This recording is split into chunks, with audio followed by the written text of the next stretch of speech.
आप लोग का आशीर्वाद प्यार हमेशा देते रहिए। और आइए एक पवन जी का सॉन्ग लेकर मैं नमस्ते, प्रणाम, जय श्री राम सभी को। अभी आए हैं पवन स्टूडियो में, जमशेदपुर में, साक्षी में स्थित है। और हमारे साथ काफी सारे कलाकार हैं, आप देख सकते हैं। सारे कलाकार हमारे साथ बैठे हैं और बहुत ही खास गायिका है हमारे साथ, कुछ सुनाएंगी। आइए कुछ सुनाइए आप। नमस्ते, प्रणाम, आप लोग का आशीर्वाद प्यार हमेशा देते रहिए। और आइए एक पवन जी का सॉन्ग लेकर मैं गाती हूँ।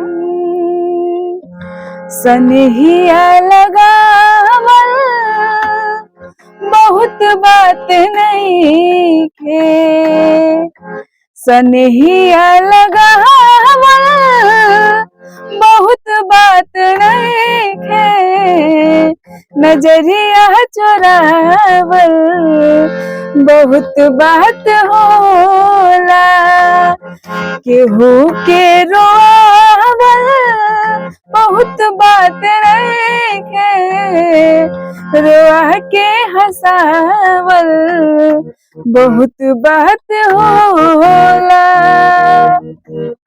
Thank you. वाह, बहुत सुंदर।